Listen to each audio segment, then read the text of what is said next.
आज राजस्थान की कांग्रेस सरकार को बने हुए लगभग 20 महीने के आसपास होने को आए हैं। ऐसे वक्त में इस सरकार को एक आत्मावलोकन करवाने की ज़रूरत हम सबको महसूस हो रही है।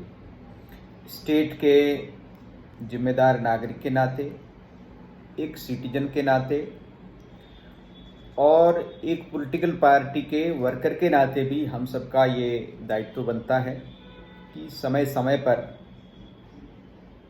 हम उन सरकारों को, जो सरकारें सूबे में अथवा तो सेंटर में शासन में हो, उनको आत्म अवलोकन करने का अवसर दें, उस पर हम चर्चा करें। इसी कार्यक्रम के तहत आज जो भारतीय जनता पार्टी ने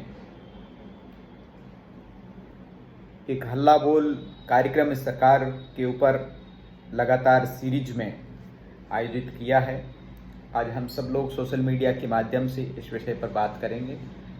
मैं कुछ एक मिनट में आपके सामने कुछ बातें रखूंगा। भारत के पूर्व प्रधानमंत्री, किसानों के नेता मरहूम देवीलाल जी चौधरी एक बात कहा करते थे कि लोक राज जो है वो लोक लाज से चलता है। यदि किसी राज्य में लोकलाज चली जाए तो वह स्थिति निश्चित तौर पर बहुत खतरनाक होती है। उससे जो हमारी लोकतंत्र का, हमारी शासन प्रशासन की जो स्थिति बनती है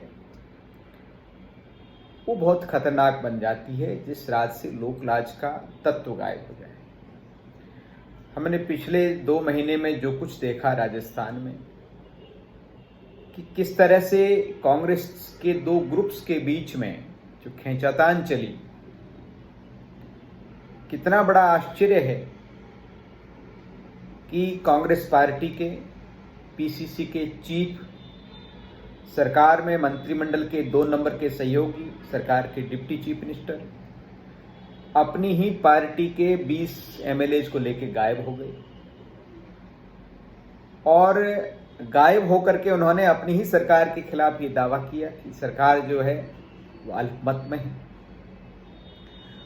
दूसरी तरफ सरकार के मुखिया जो चीफ मिनिस्टर साहब हैं, उन्होंने अपने ही पार्टी के पीसीसी चीफ और अपने सहयोगी विधायकों को जिस तरह के शब्दों से विभूषित किया, सार्वजनिक रूप से प्रेस कॉन्फ्रेंस के माध्यम से उनको निकम्मा नकारा, जिसको हम कहते हैं सार्वजनिक जीवन की एक मिनिमम डिसेंसी से परे जाकर के जिस तरह से ये नूरा कुश्ती आपस में दोनों ग्रुप्स के बीच में चली।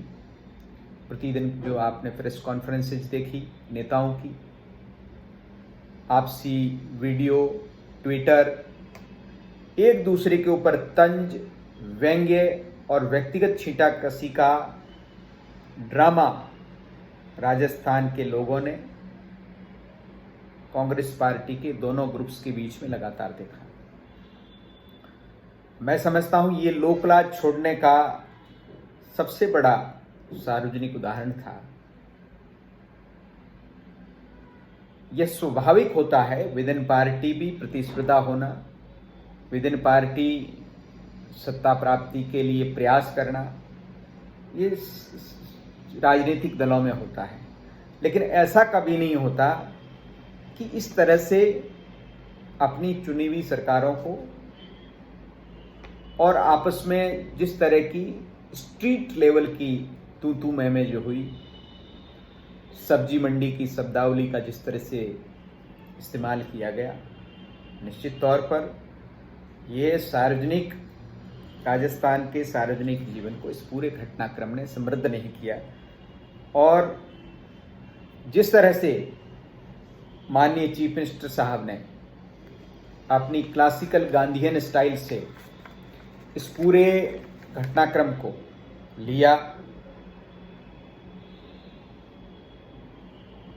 राजस्थान की पुलिस, राजस्थान की CID, SOG, anti corruption bureau, जो एजेंसी हो सकती थी, उन सब के माध्यम से अपने ही पार्टी विधायकों के ऊपर ताबड़तोड़ मुकदमे किए गए। और उसके बाद में जिस तरह से चीफ मिनिस्टर के ओएसडी ने अपनी ही पार्टी के लोगों के फोन रिकॉर्ड्स के वीडियो पत्रकारों को सार्वजनिक किए, इस पूरे एपिसोड को क्या कहा जाए। कोई भी संजीदा व्यक्ति इस तरह के घटनाक्रमों पर निश्चित तौर पर दुखी होगा कि जिस राजस्थान की 7 करोड़ जनता ने आपको 5 साल का फुल फ्लैश मैंडेट दिया था, उस मैंडेट को आपने अपनी आपसी सुर फुटोवल में फुटबॉल की तरह से उछाला। इससे इन लोगों को अपने ऐसे हल्के पॉलिटिकल सार्वजनिक आचरण से, जिस तरह से राजस्थान की जनता और लोकतंत्र का आपने अपमान किया है, यह हक आपको किसने दिया कि आप अपने आचरण से राजस्थान के पूरे पॉलिटिकल जीवन को ही नीचा दिखाएं। तो निश्चित तौर पर सरकार की मैं और इस सरकार के इस पार्टी के जो ग्रुप्स हैं, उनका आचरण ऐसा ही रहा। दूसरी मेरी अर्ज ये है कि राजस्थान की असेंबली का जो छोटा सत्र हुआ, उसमें भी आपने न प्रश्नकाल होने दिया, न शून्यकाल होने दिया, और तो और एक ही दिन में 13 बिल आपने पास किए विदाउट एनी डिस्कशन। तो राजस्थान की विधानसभा और विधायक, जिनकी एकमात्र प्रिंसिपल ड्यूटी यही है कि वो राजस्थान की जनता के हकों के लिए कानून का निर्माण करे, तो विधायकों से वो परंपरा तो अब समाप्ति हो गई कि विधायक जो है प्राइवेट मेंबर्स बिल लाते थे और प्राइवेट मेंबर बिल पर डिस्कस होता था या कोई पास होते थे, ये तो नजीर ही खत्म हो गई। लेकिन आपके अधिकारियों के लिखे हुए बिलों पर चर्चा का अधिकार, डिस्कशन का अधिकार ही विधानसभा और विधायकों से छीन लिया गया।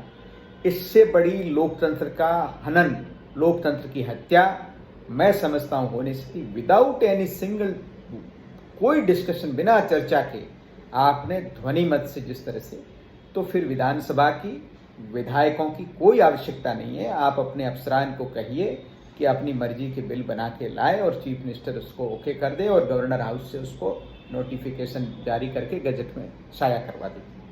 तो जिस ढंग से विधानसभा को आपने इरेलेवेंट किया है, इससे बड़ी लोकतांत्रिक परंपराओं की कोई हत्या नहीं हो सकती। एक दिन में 13 बिल विदाउट एनी डिस्कशन। इस पर एक बहुत सीनियर मोस्ट लीडर ने ऐतराज भी जताया, कई लोगों ने ऐतराज जताया, लेकिन उस ऐतराज को कहीं सुना नहीं गया।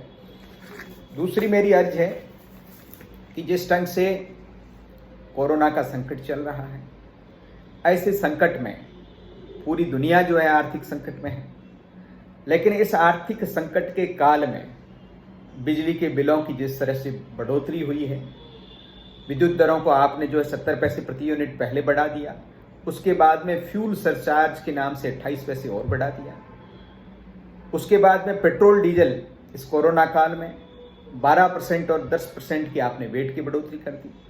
तो जिस तरह से कई स्टेट गवर्नमेंट्स ने अपने वेट को कम करके और वहाँ पर डीजल पेट्रोल के दाम घटाए हैं, और राजस्थान की ऐसी सरकार है जिसने इसके दाम बढ़ाए हैं। इस पूरे कार्यकाल में टिड्डी दल का जिस तरह से हमला हुआ, पहले तो हमारी पश्चिमी सरहद तक सीमित था, लेकिन अब पूरे राजस्थान भर में टिड्डी दल फैल गया है।